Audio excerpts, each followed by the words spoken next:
अगर आप हमारे चैनल पर नए हैं तो सब्सक्राइब करना बिल्कुल भी ना भूलें। Welcome back to my channel दोस्तों। आज की कहानी है एक फ़ौजी का प्यार। हमारी ये कहानी एक फ़ौजी के प्यार पर बुनी गई है जिसका नाम रमन था। वह बिलासपुर गांव का रहने वाला था। उसके सपने बहुत ही बड़े थे। वह अपनी ज़िंदगी में बहुत कुछ करना चाहता था। एक दिन रमन सो रहा था। उसने एक सपना देखा कि वह अपने देश के लिए शहीद हो गया। तभी उसने फ़ौजी बनने की ठान ली। जब उसने यह बात अपने माँ बाप को बताई तो वे चिंतित हो गए। उन्हें लगा कि अगर उनका बेटा फ़ौजी बनकर उनसे दूर चला गया तो अकेले कैसे रहेंगे। लेकिन रमन का यही कहना था कि उसे अपने देश के लिए फ़ौजी बनना ही है, क्योंकि वह अपने देश से बहुत प्यार करता है। इसके बाद वह फ़ौज में भर्ती होने के लिए कड़ी मेहनत करने लगा और एक दिन उसने फ़ौज में भर्ती होने का फार्म भी भर दिया। कुछ समय बाद रमन की फ़ौज में भर्ती की लिखित परीक्षा हुई जिसमें उसने पहला स्थान हासिल किया। परीक्षा पास करने के बाद उसने फ़ौज की ट्रेनिंग ली। आखिरकार वह दिन आ ही गया जिस दिन रमन को बेसब्री से इंतज़ार था और वह फ़ौजी बन गया। इस बात से रमन के परिवार वाले ज़्यादा खुश नहीं थे, पर जब उन की एक न चली तो उन्होंने रमन की शादी करनी चाहिए। उन्होंने गांव की ही स्नेहा नाम की एक लड़की से उसके लिए पसंद कर ली, जो रमन के बचपन की दोस्त थी। जब रमन को इस बात का पता चला तो वह बहुत नाराज़ हुआ। उसने अपने फ़ौजी दोस्तों को इस बारे में बताया तो वह बोले कि अगर वह लड़की अच्छी है तो तुम्हारी दोस्त भी है तो तुम्हें उसके साथ शादी कर लेनी चाहिए।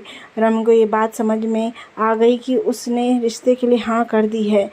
एक दिन रमन को जहाँ तैनात किया गया था वहाँ बॉर्डर पर उसने दो ऐसी लड़कियों को देखा जो बकरियां चरा रही थी।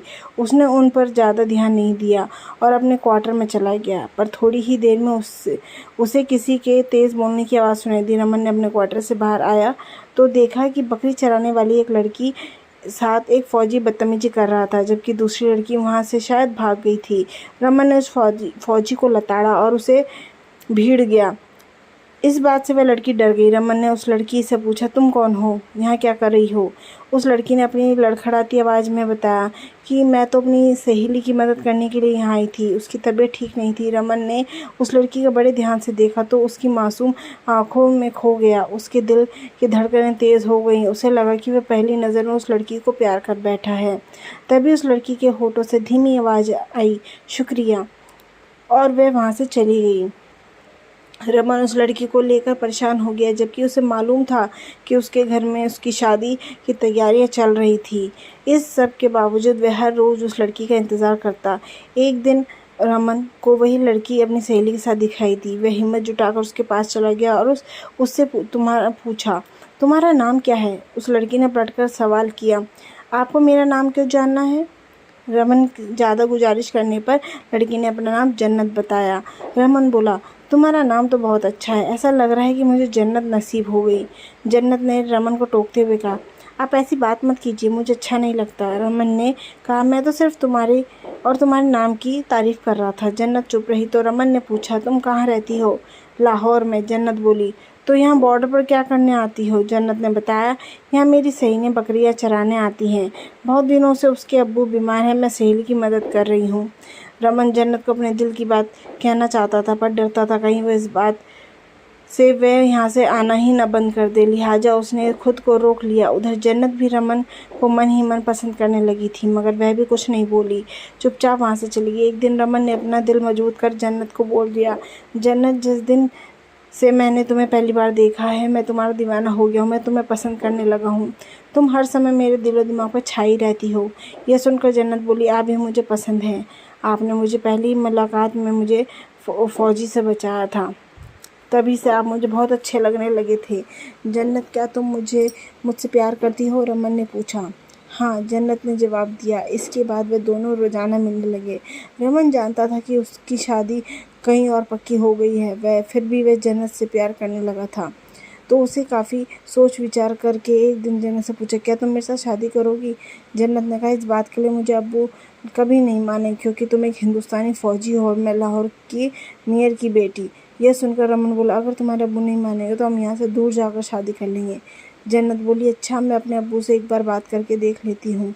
इतना कहकर वे चली गई। कुछ दिन बाद रमन ने जन्नत को लिखा एक खत मिला कि मेरे अब्बू को मुझ पर शक हो गया है। वह बकरी चराने के बहाने मैं किसी और से मिलने जाती हूँ, इसलिए आपको जो करना है जल्दी कीजिए। खत पढ़कर रमन परेशान हो गया। उसने एक साथी को बताया वह लड़की से प्यार करने लगा है, उससे ही शादी करना चाहता है। लेकिन जब उसका साथी को ये पता चला कि लड़की पाकिस्तानी है तो वो दंग रह गया।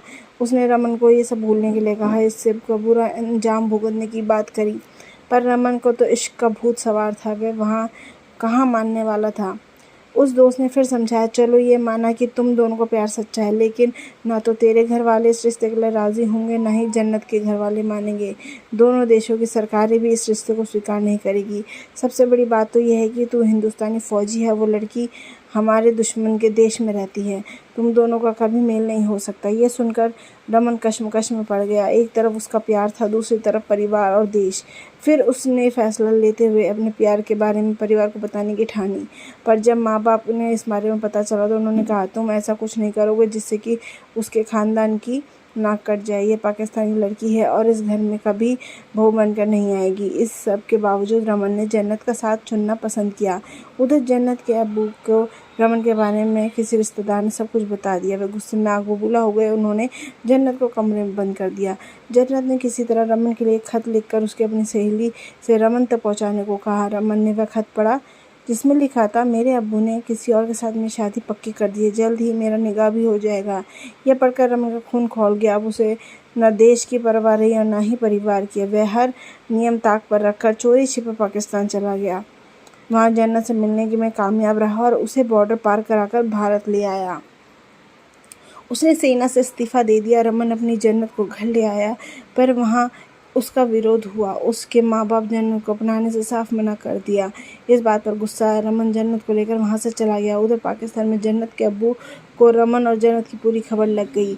वे अपने रुतबे का फ़ायदा उठाकर भारत आए और रमन के घर जाकर उन दोनों की छानबीन की। रमन के माँ बाप ने उन्हें बताया कि वे दोनों आए ज़रूर थे, पर हमने उन्हें घर से निकाल दिया है।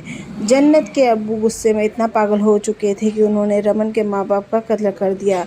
तभी उन्हें अपने किसी खुफिया एजेंट से पता चला कि वे दोनों अपने गांव से दूर किसी कॉटेज में छिपे हुए हैं। जन्नत के अब्बू ने उन दोनों को ढूंढ लिया और एक चाल चलते हुए कहा, मुझे अपनी गलती का एहसास हो गया है, मैं तुम दोनों के रिश्ते की मंजूरी देता हूँ।